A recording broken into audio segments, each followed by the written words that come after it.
Cinderella की कहानी पसंद है आपको? आई एम श्योर हम में से बहुत से लोगों ने वो कहानी सुनी है और कहानी को पसंद भी करते हैं। बल्कि अब तक की जितनी भी फेरी टेल्स हैं उन सब में पसंद की जाने वाली कहानी सिंड्रेला की है। अब आप ये देखिए कि इस कहानी में होता क्या है। बेसिकली इसमें एक लड़की है जो अपनी माँ को खो देती है और उसके बाद उसका बाप दूसरी शादी कर लेता है और शादी करता है। ज़ाहिर है नई माँ आती है, फिर बहन भाई आते हैं और इस कहानी में ज़्यादा बहनों का जिक्र है कि सौतेली माँ और बहनें उसके लिए ज़िंदगी अज़ाब कर देती हैं, मुश्किल कर देती हैं। और अब सिंड्रेला अपनी सारी उम्र ये बैठ के सोचती रहती है कि कोई आए जो मेरी मदद करे, मुझे इस मुश्किल में से, इस दलदल में से निकाले।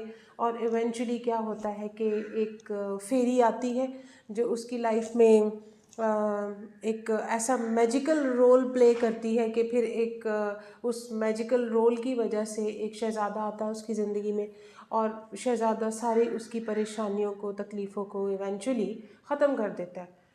अब अगर इस कहानी तो बहुत अच्छी है और अब तक लोगों को पसंद है, लाइक मेरी एज के लोगों ने भी जिन्होंने बहुत पहले की कहानी सुनी है। लेकिन अगर हम इसको अपनी लाइफ के साथ रिलेट करें कि हम क्या फेरी टेल में अभी तक ज़िंदा रहते हैं, तो माहिरीन के मुताबिक ऐसी किसी सोच को, ऐसी किसी थॉट प्रोसेस को जिसमें हम इंतज़ार करते हैं या हम दूसरों को अपनी परेशानियों का, अपनी तकलीफ़ों का बायस समझते हैं, तो इसको सिंड्रेला कॉम्प्लेक्स कहते हैं। बेसिकली आज मैं आपके साथ सिंड्रेला कॉम्प्लेक्स पे बात करना चाहती हूँ कि हम में ऐसी क्या आदतें हैं जो हमें सिंड्रेला कॉम्प्लेक्स का शिकार बनाती हैं या हम उसमें मुब्तला रहते हैं। सबसे जो बड़ी हमारी परेशानी वाली आदत है, ये जिसकी वजह से हम परेशानियों में घिरे रहते हैं, वो है सेल्फ डाउट। हम सेल्फ डाउट के साथ ज़िंदा रहते हैं। हम समझते हैं कि हमारी खुशियाँ, हमारे दुख, हमारी परेशानियाँ, हमारी सक्सेस, अगर हम कहीं हार गए हैं, हमने कुछ विन नहीं किया, कहीं हम सबमिट करवाना भूल गए हैं, तो इन सब के ज़िम्मेदार जो हैं वो दूसरे लोग हैं।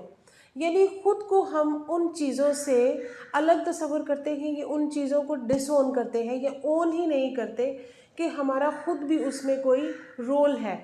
हम अपनी गलतियों का भी ज़िम्मेदार दूसरों को ठहराते हैं। अपनी खुशियाँ भी हम समझते हैं कि अगर मैं खुश हूँ तो मैं फ़लाँ की वजह से खुश हूँ। हम इस तरह से अपने ज़हन को एक गुलामाना सोच का मालिक बनाते हैं। यानी हम अपने जज्बात के लिए भी दूसरों के कंट्रोल में रहते हैं। अगर उसने आज मेरे साथ कोई अच्छा कर दिया है किसी ने, तो आज तो मेरा दिन बहुत अच्छा रहेगा।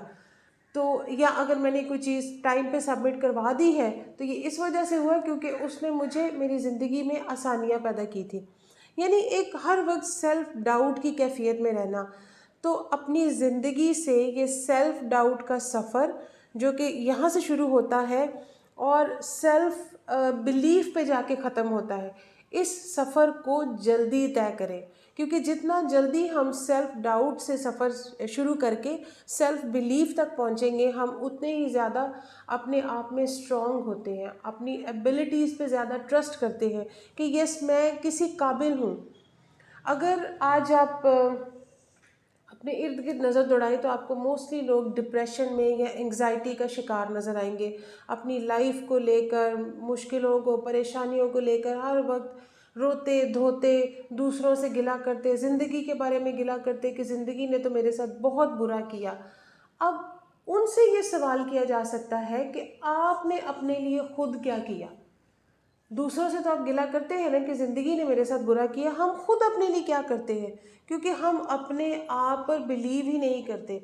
अगर परेशानियाँ आती हैं, मुश्किलें आती हैं, तो क्या मैं खुद इस काबिल नहीं हूँ कि उन मुश्किलों में से, परेशानियों में से निकल सकूँ? मैं अपने दिमाग को या मैं अपने क्रिएटिव आइडियाज़ को इस हद तक नहीं ले जा सकता कि मैं खुद को उन परेशानियों से निकाल पाऊँ। तो ये होता है सेल्फ बिलीफ। अपने आप को सेल्फ डाउट से निकाल के सेल्फ बिलीव के स्टेज तक लेकर जाएं। आप देखें ज़िंदगी कितनी आसान हो जाएगी।